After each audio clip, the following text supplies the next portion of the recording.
We provide sustenance for you and for them. Do not come near to shameful deeds, whether open or secret. Take not life, which God has made sacred, except by way of justice and law. Thus does he command you, that you may learn wisdom. And come not near to the orphan's property, except to improve it, until he attain the age of full strength. Give measure and weight with full justice. No burden do we place on any soul but that which it can bear. Whenever you speak justly, even if a near relative is concerned, and fulfill the covenant of God. Thus he commands you that you may remember. Verily, this is my way, leading straight. Follow it. Do not follow other paths. They will scatter you about from his great path. Thus he commands you that you may be righteous. Moreover, we gave Moses the book, completing our favor to those who would do right, and explained all things in detail, and a guide and a mercy that they might believe in the meeting with their Lord. And this is a book which we have revealed as a blessing, so follow it and be righteous, that you may receive mercy, lest you should say, the book was sent down to two peoples before us, and for our part we remained unacquainted with all that they learned by assiduous study. Or lest you should say, if the book had only been sent down to us, we should have followed its guidance better than they. Now then has come to you a clear sign from your Lord, and a guide and a mercy. Then who could do more wrong than one who rejects God's signs and turns away therefrom? In good time shall we requite those who turn away from our signs with a dreadful penalty for their turning away. Are they waiting to see if the angels come to them, or your Lord himself, or certain of the signs of your Lord? The day that certain of the signs of your Lord do come, no goodwill will do it a soul to believe in them. Then it will be believed on or before or earned righteous through its faith. Say, you wait, we too are waiting. As for those who divide their religion and break it into sects, you have no part in them in the least. Their affair is with God. He will in the end tell them the truth of all that they did. He that does good shall have 10 times as much to his credit. He that does evil will only be recompensed according to his evil. No wrong shall be done to any of them. Say, verily, my Lord has guided me to a way that is straight, a religion of right, a path trod by Abraham, the true faith, and he certainly did not join gods with God. Say, truly, my prayer and my service of sacrifice, my life and my death are all for God, the cherisher of the worlds. No partner has he. This I am commanded, and I am first of those who will bow to his will.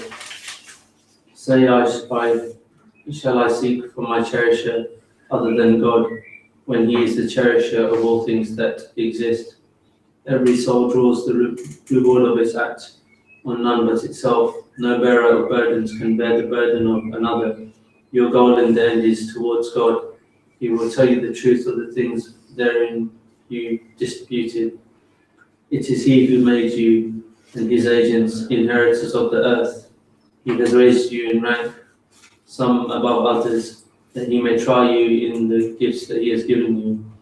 For your Lord is quick in punishment, yet he is indeed oft forgiving, most merciful. Bismillah ar-Rahman ar-Rahim. We are concluding the surah, and these last 15 verses are the conclusion of the whole of the surah. Before we go into it, the surah has got qul in it frequently, and the Prophet is repeating qul, say. One of the speculated reasons that Mufassirin have, and it sounds very appealing, is that it was an emphatic response that the wahi was given to the beliefs of the pagans at that peak of animosity and that peak of confrontation. So the more the confrontation became the intense the message of God became in response to it. Now, we talked about innovations of of the disbelievers and the things that they were associating with Allah, saying this is haram, this is halal, this is haram, this is halal. It was extremely formalistic. It's backed meat can be consumed by some. If it's living, consumed by others. If it's dead, consumed by others. The portion of God for these people, the portion of idols for these people. You see a highly formalistic system and piety contained in the formality of the ceremonies of the religion.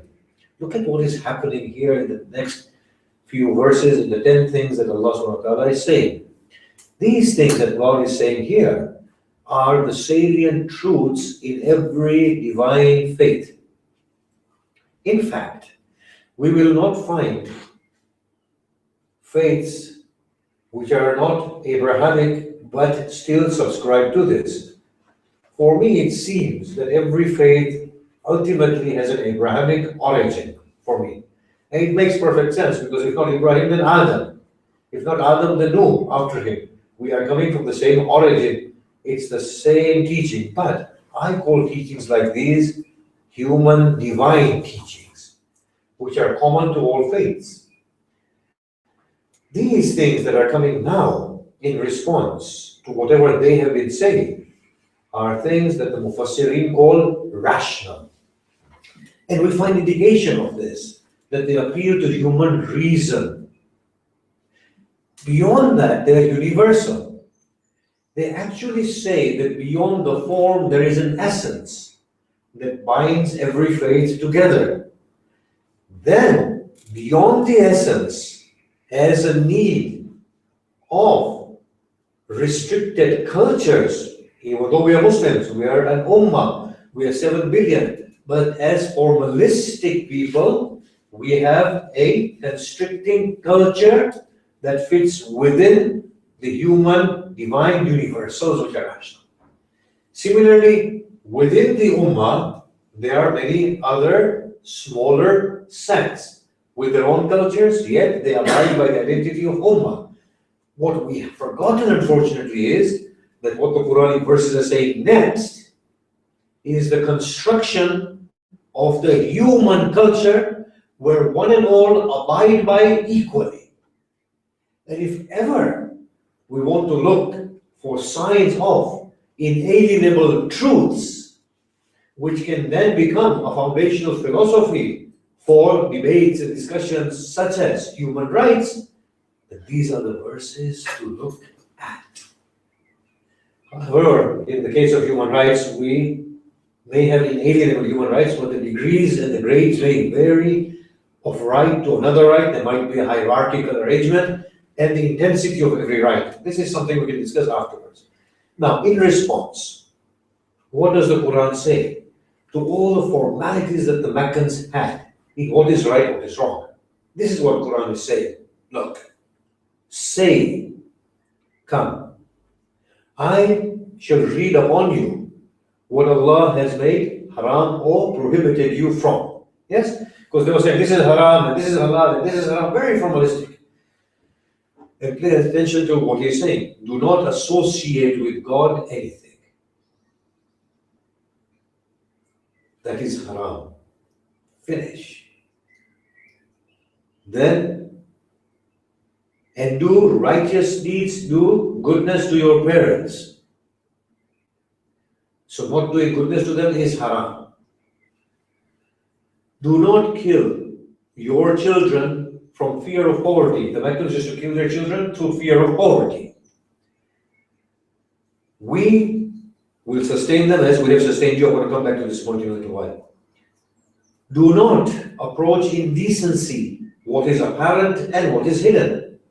Apparently, do not commit act of indecency in public sphere, and in hidden capacity, do not commit acts of indecency. The other, obviously, is the more spiritual slant on that, and that is that within your own self, do not entertain indecency.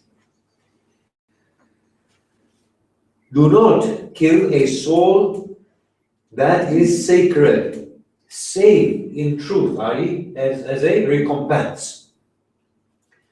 That is what Allah subhanahu wa ta'ala bequeaths to you so that you may become knowing, mindful. Now, look at these things here and the verses that are going to come after it. This thing does not have any trace of Muslim in there. This particular verse is representative of Islam. And if you look at the Quran, Abraham was a Muslim, Isa Muslim, Musa Muslim, Nuh Muslim, Yaqub Muslim, Yusuf Muslim, Asbat Muslims, Ansar of Isa Muslims. This is the essence of the teaching of all religion. So that you may think, become mindful, insightful, shows that these are things that have a rational basis. Some of these are spiritual, do not associate with God. Spiritual, but has a bearing on the social and the spiritual morality that it seeks to create. And some are spiritual / social. Do not associate with Allah. Why? So that the human soul can claim its own purpose. And this is what the verses are going to say, that it can go towards its purpose. If there's one thing that defies a human being from purpose, is what? Shirk. Because Allah says Allah will forgive everything for whoever He wishes, but He will not forgive shirk. Sometimes we need to put this question, why will He not forgive shirk? Is it because it's an unforgivable state? Can you see that? Something is in itself incapable of being modified. Not that Allah does not want to modify it. So these verses might be saying that apart from shirk, everything else can be forgiven. Means everything else can be remedied. Shirk in itself does not allow for any reformation, any remedy. It is something that totally scatters the soul and does not allow it, that focus, that direction for it to germinate, sprout, and grow towards Allah subhanahu wa ta'ala. And hence that is done immediately. It's a spiritual requirement. Righteousness to your parents. Now I've explained this in many lectures, and why should we need to thank parents, why do we need to be obedient to them, so on and so forth. The whole reason is that the parents have sacrificed for us to come into this world, and the story goes beyond our birth. That we decided to be here, they became the host, we were the guest. And as being the host, they ruined their lives for us who are the guests. Yes? And therefore the guest has to endlessly acknowledge the bestowal of the host when the host has lost everything to the guest. The host's life now has been transferred into the guest. Because Allah says, Kuntum amwatun fa ahyakum. You are dead, I made you life. So that means we were. You can see that. We were. Not that we weren't. We were. Through the passage of birth, we acquired life. Yes? So the parents have done us favor. The other thing here is as well, that thanking parent in this way that Quran is commanding brings about a righteous attitude within the soul as it is evolving. Imam Sadiq has said, Salamullah alayhi, when you promise your children anything, fulfill it, because they see you as their gods. What this implies is that the parents, to a great extent, are conditioning the child to think about the real Lord, because they are arbitrary lords representing the real Lord. Of course, they are nurturing, they are sustaining. So they are lords in that way, the parents. But the child's mind is so tender. Whatever input they get from these lords that they see who are sustaining them, caring for them, shapes their whole path towards evolution and God. And therefore here, wholesome submission to the parents, what it does is beyond shirk. Shirk is one thing that has to be out, a constant process of purging ourselves of shirk, all forms of shirk. The most apparent is Lat and Uzza. The other one is the one that we are drowned in, yes, secretly in our everyday life. Here, wholesome submission to the parent, what does it do? It actually brings about another condition that is most essential for evolution. You see, shirk is an intellectual one. I will not associate with God. But practically, how do you do it? because we ourselves are filled with so much arrogance and ego. This wholesome submission to God allows for the heart to become receptive to growth. You see, shirk and arrogance, in fact, in the rightest sense, shirk means me making myself the God in front of God. So the real crushing of idolatry and shirk is me subduing my own self. So this unquestioned submission to Allah subhanahu wa ta'ala brings about this ripened state of the soul, where it becomes very fertile, where whatever is thrown in there immediately germinates and produces. Now, look at this verse. Do not kill your children for fear of poverty.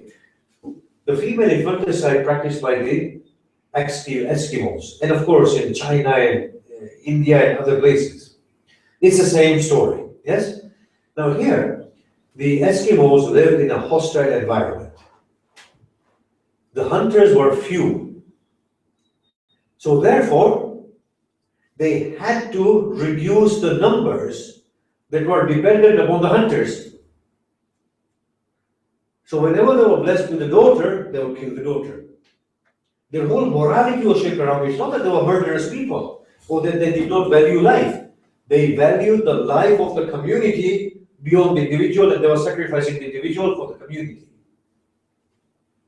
Now, these are the sort of manifestations that human appreciation of the apparent judgment, of the apparent situation of the world brings about. And they are totally wayward. They are assessing the situation and saying, well, killing one person saves 100 people. Can you see that? This is the way of thinking. However, the world has a life of her own. And Allah subhanahu wa ta'ala has engineered within this world its own mechanisms. So Allah is providing an insight. Look, do not assess the situation on the face of it and try to take control. Life, hold it as sacred. I provide for you, I will provide for them. As soon as a life comes into this world, the provisions that that life is on will bring themselves forward. So this question of killing girls as they do in China and as they do in India, it's caused so much problem in their social morality now, as was the problem with the Eskimos. In fact, the Eskimos would leave their old parents outside the igloo to die, because they were just becoming dependent on an already strained community. And the more they used to practice that, the more strained they used to become. You see the same fish that they were fishing, the world, she has a mind. The Mother Earth would have sent more sustenance to that place to feed those stomachs, which the observing eye cannot see. But there are all these factors inside. Now, if you look at this, the next one, fawahish, indecency, we will see that these are those salient human truths that are there to promote growth, evolution, and realization of the ultimate purpose of human existence. But at the same time, they are enforcing the meaning that the individual has an identity beyond the person, which is then the whole community, which gives it its own sense of purpose, its self-realization, its identity. So many things are coming through. If you look at La Tushrik Billah Shay'a, is spiritual. Let's say purely spiritual. It has an impact on everything else, on spiritual morality and on society and sociology and social setup. But if you look at the rest of these verses, rest of these things that Allah subhanahu wa ta'ala is talking about here, they are less spiritual, more communal. And from there we are seeing a communal spirituality, communal morality, although it's spiritually centered. I don't have time to talk about it too much. But the way the verse ends, this is what Allah bequeaths you with, so that you may understand. This understanding is telling us that these are all rational. Any person thinking about this will arrive at the same conclusion. What does that mean? That humanity is bound together in this essence, and this essence is the true religion of humanity, which I call the God-human religion, and this is true Islam. But about Aql, we also have other hadith that it is actually an enlightened state. An enlightened state in which the mind becomes receptive to the truth as the truth presents itself, or in the search of the truth, by throwing light upon ambiguities and being able to discern between right and wrong. But it's striking the way this Quran is using its words so precisely. Now, going on with the same truths that are within every religion, do not approach the wealth of the orphan save with that which is righteous until they come of age, and then give them their wealth. When you transact, then give it proper measures and hold the scales in justice. But Allah does not burden the soul beyond its worth or beyond its ability, to say that you may not be able to precisely always give in right measures despite the best of your efforts. Then in that case Allah does not hold the soul accountable beyond its ability. But this verse for me goes beyond that particular application. It's a feature of existence that God does not hold the soul accountable beyond its ability in the physical, psychological, emotional, spiritual, legal sense. So when the burdens become overbearing, we lose our consciousness and we faint, don't we? When the life becomes unbearable, we quickly lose it, don't we? This is a general golden principle of existence. These are existential principles. And if you state something, then be righteous, even if it is to your close ones. And whatever promises you make to Allah, fulfill them. Now, if we look at these ones before we end, we will see again, they are social and personal morals, whereby we bring about a righteous functioning society. So, there were people of Medina who are always battling outside Khazraj. So they said, do you remember the Jews were promising us a prophet, and yes, there's this Muhammad who says he's a prophet. So this is a whole detailed story, Sa'ad or something. So he said, well, I wish to go and perform my Umrah, and what will I do? If he bewitches a sorcerer, and he bewitches everybody. So they told him, well, plug your ears with cotton. So he went there and he saw that the prophet was sitting in Hijr Ismail, and Muslims were around him, and he said, well, I've done 2 of my circuits and people seem to be totally captivated by him. At least let me listen to what he's saying so that I can talk about the falsities that this man is preaching. So he took the cotton out of his ears and he heard these 2 verses. And he said, I believe that Allah is one. I believe you, Muhammad, are the Prophet of Allah. These are the very things that are driving us toward destruction. Will you not come to Medina and bring about much needed peace amongst us and send somebody to teach us your Quran and your revelation? To say that these are rationally based. He immediately understood that yes, these are the social evils. This is the spiritual, social morality that is actually needed to ensure a peaceful, harmonious, growing community despite their differences on other levels. But in core and essence, this is what will bind us into a harmonious human race. And this is what we are saying today.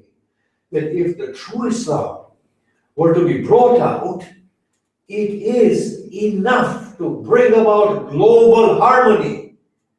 Not the Islam of the Muslim that is opposed to Christianity and Judaism, that is parallel to Christianity and Judaism, but Islam as the true God-human religion.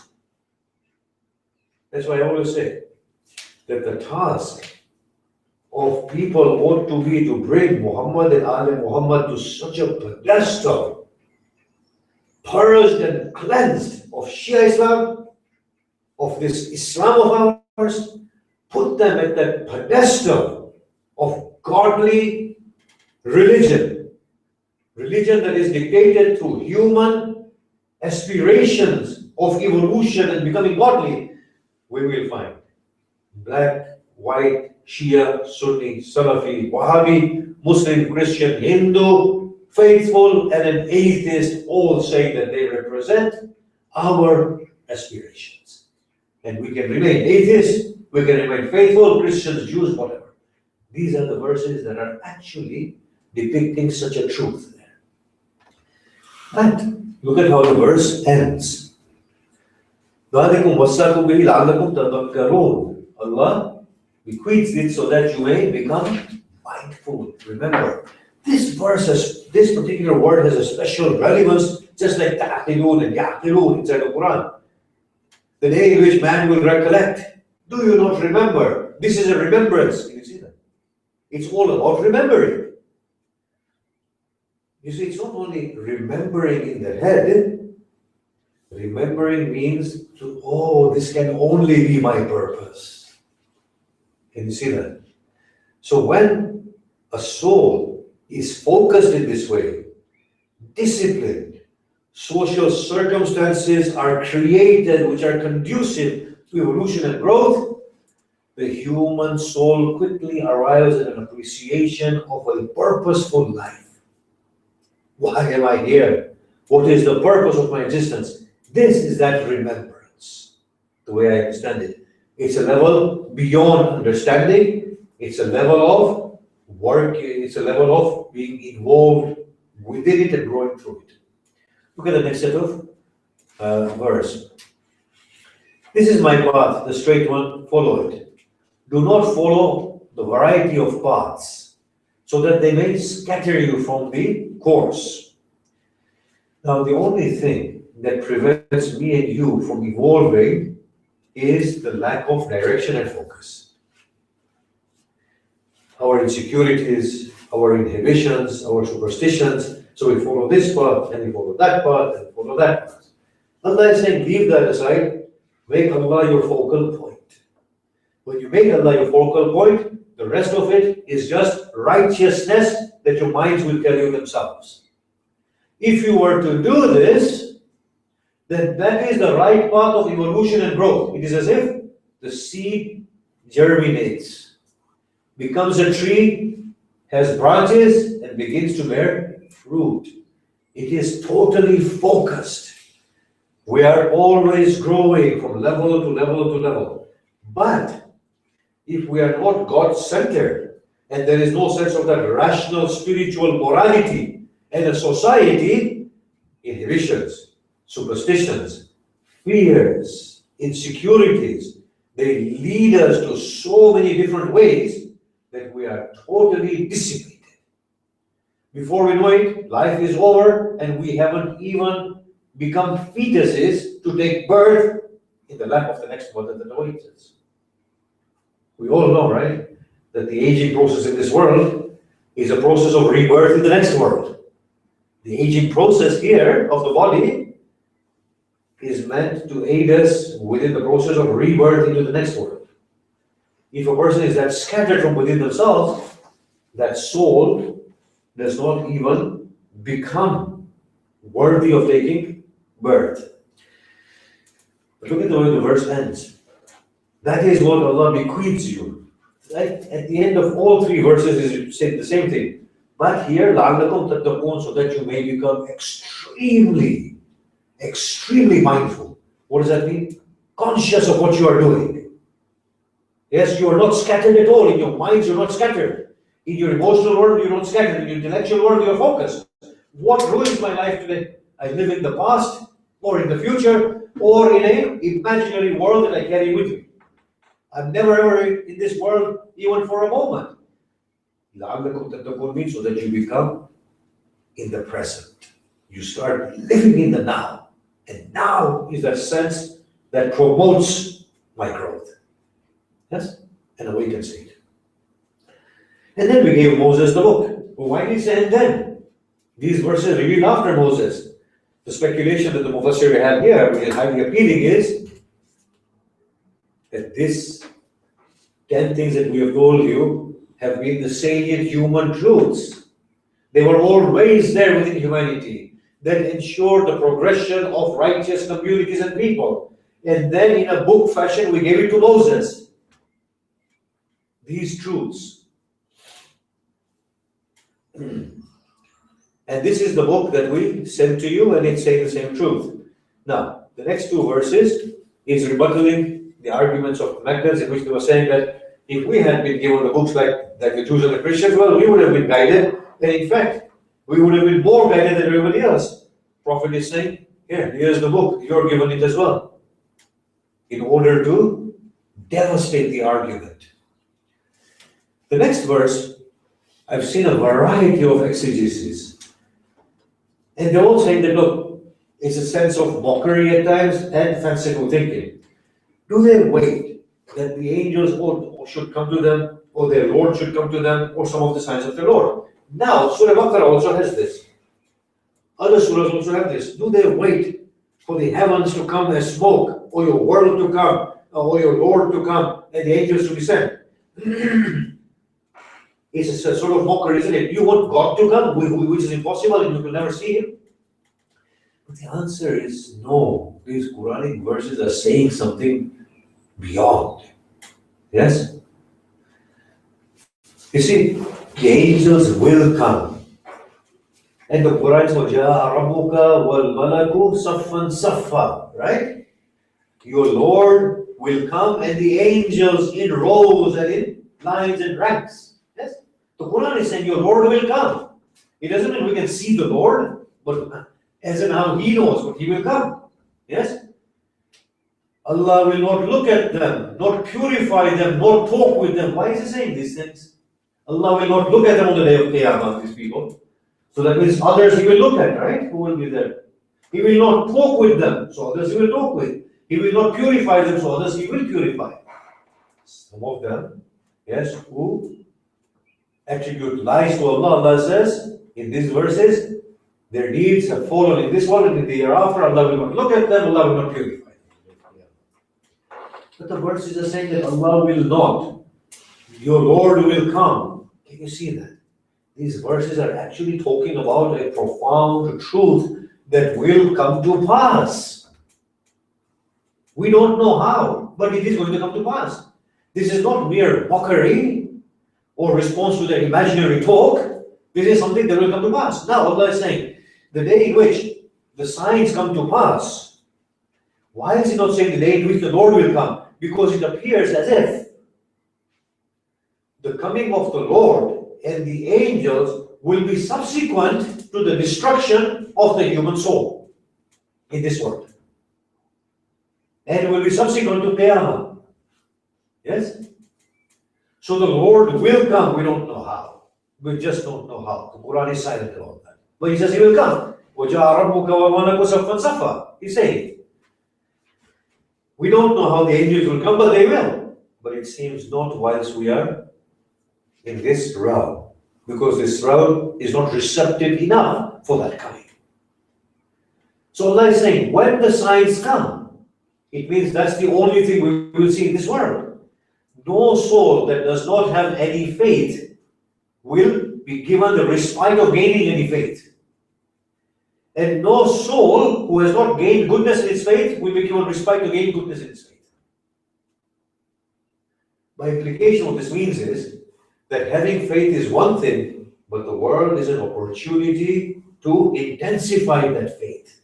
And we see that in the verses of the Quran. Abraham, yes? He's asking Allah for itmi'nan. Yes? When he kills those birds. In another verse, he's asking for yaqeen, لِيَكُونَ مِنَ الْمُوقِنِينَ. We did it in this Surah An'am. وَكَذَلْكَ نُورِيَ Ibrahim, was it? We showed him the malakut of the heavens and the earth, so that he may be of those who bear certitude. These are all levels of faith, but they intensify as the soul begins to participate with God and in faith. So it says, this verse, that those events will happen, the coming of the Lord and the coming of the angels, but not in this worldly realm, because it is not receptive enough. Yes? It's like say to,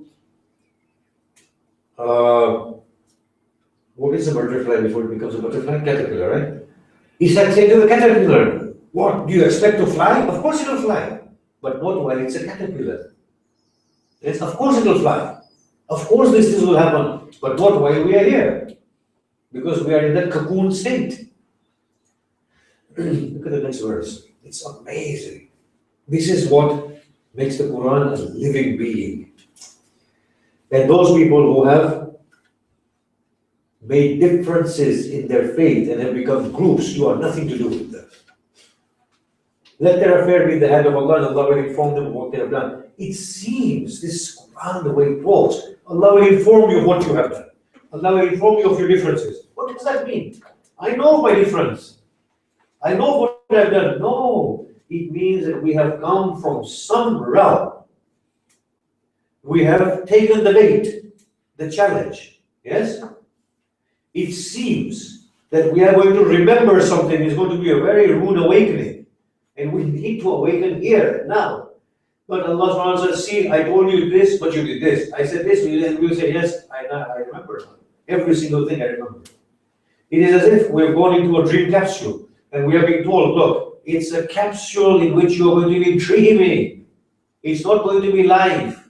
In there, you go to do this in the imaginary world. And suddenly the capsule is going to go, no, it was a capsule. How did I allow myself to forget?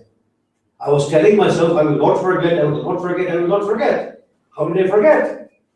Can you see that? This is I've discussed somewhere that this opportunity of life cannot begin same as a fetus and a baby, yes? Otherwise it's an impossible task. You just can't have this life same in that state. We begin, because then we become cultured and conditioned. And then the awakening comes, and we begin to purge ourselves of cultures and of conditioning and of religion. At this age, a man ought not to be bound by any culture or any religion. They should be peeling all these religions off themselves to go back to their natural state, the one that Quran indicates that. This making themselves into groups and Shi'an. You know, we're taking this verse very lightly. The Mufassirin say, yes, the people who cause distortion in the faith. I will say Shia, Sunni, Brahmi, Deobandi, Wahhabi, Salafi, Sufi, you are all responsible for this. You are all falling into this verse. All of you. Tell you why. Because each one of you is pointing a finger of blame at the other one. And you're all saying the other one is condemned. The Faqih, the Sufi are equally in this verse. Both of them. The religious who says they're Ayatullahs and the saints who say they're Sufis and saints. They are both included here. Because they're intolerant of each other. They have nothing to do with Islam as Islam. And this is the absolute truth. But saying this leads to immediate crucifixion, doesn't it? Doesn't it? And anybody reading this verse will offer 100 justifications. It's not the Shia. It's not the Mujtahid. It's not the Sufi. Don't you see this?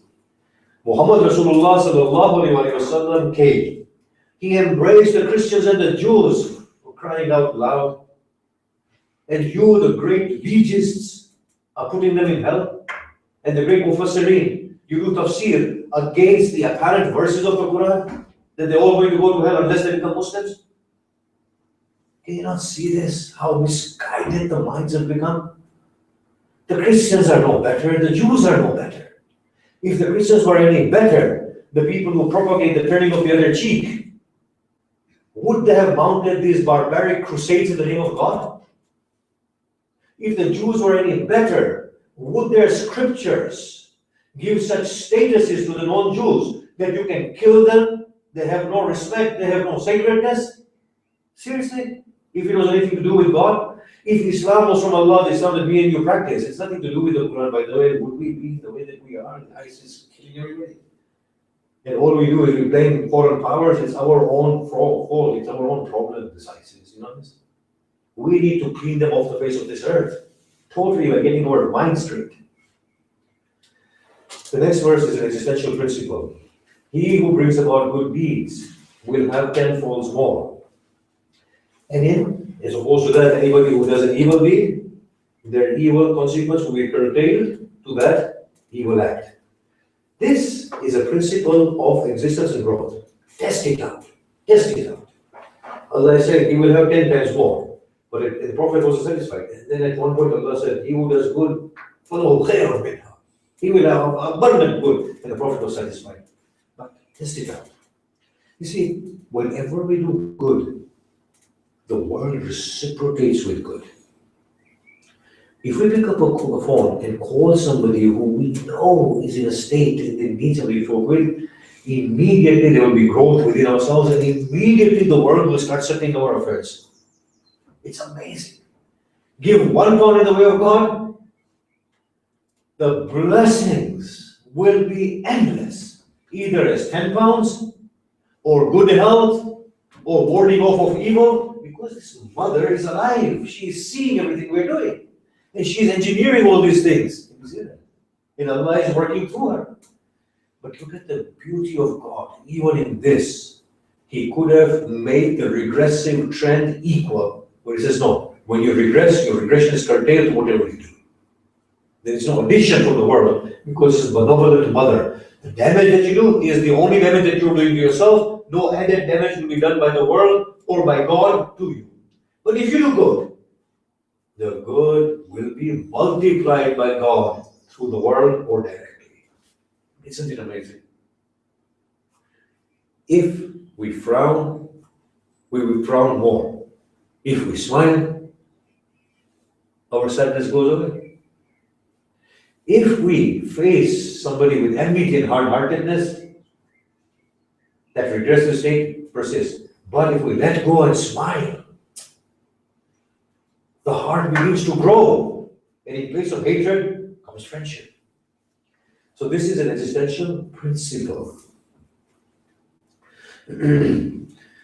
Now, the reason the next verse is being mentioned, and this is the conclusion now, Allah has guided me to the straight path, the path of Abraham Hanifa. Hanifa means uninclined towards anybody. Hanif means to be inclined. But the Quranic usage means inclined away from association to God. Because the Meccans used to believe that they take the religion from Abraham. So Allah is saying, you know, bring to mind, Ibrahim was Hanif and was not a mushrik.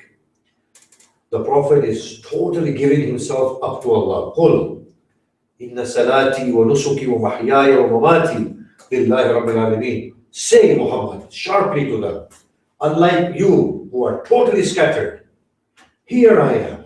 If you want to stone me, crucify me, kill me, I am making the statement that is most hated by you. Imagine, at the peak of this surah, this statement comes as a slap in the face of all his adversaries. Now do whatever you want to do. Because this was the one statement that burdened the most. Allah, one Allah.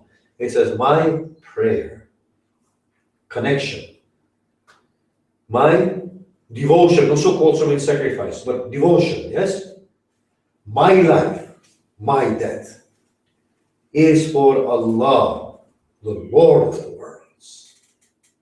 This is how focused Muhammad Rasulullah is, just to tell them, look, if you want to do anything, do it. And of course, it's talking about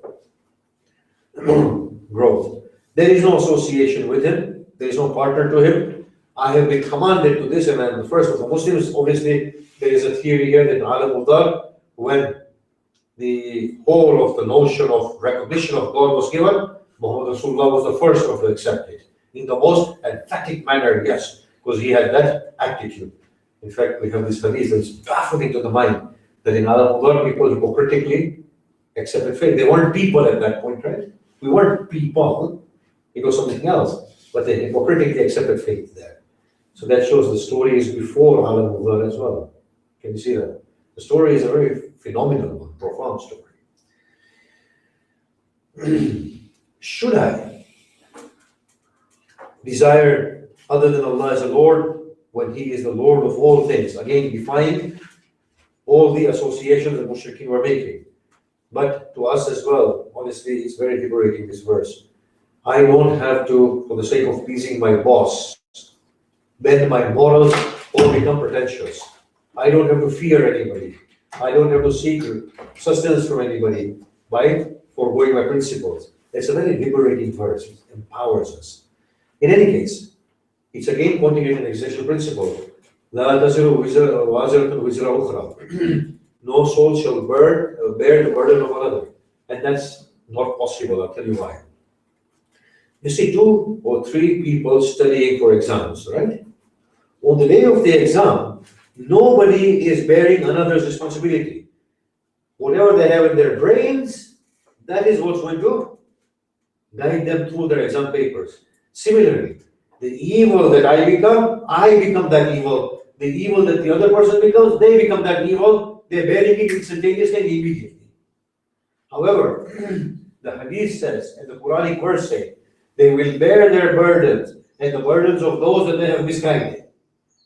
The meaning reconciliation here is that those that they misguided, when they got misguided, they bear their own burdens.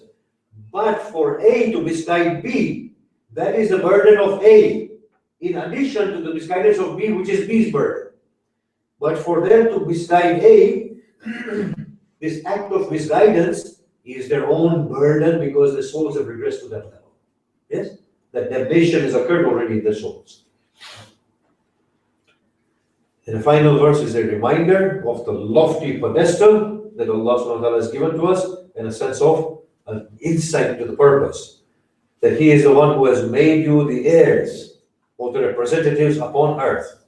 And He has given some of you ranks over others. What does that mean? That wealth, poverty, sickness, health, black, white, male, female, strong, weak, Muslim, Christian, Jew, Hindu, Buddhist, all of these ranks are arbitrary.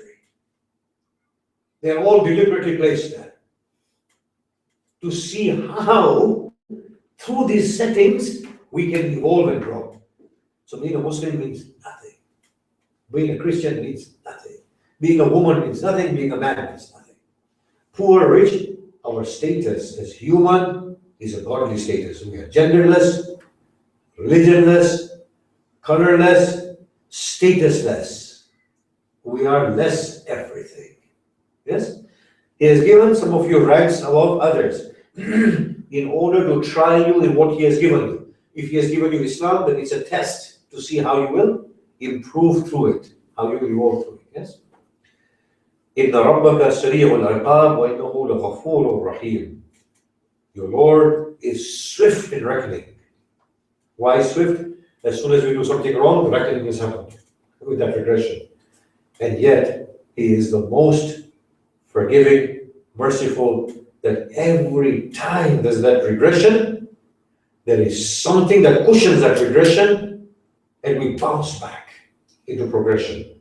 Because our yearning is that progressed state towards the Holy One. وصلى الله على محمد وعلى الطيبين الطاهرين. We've got 4 minutes. Is that? I'm good.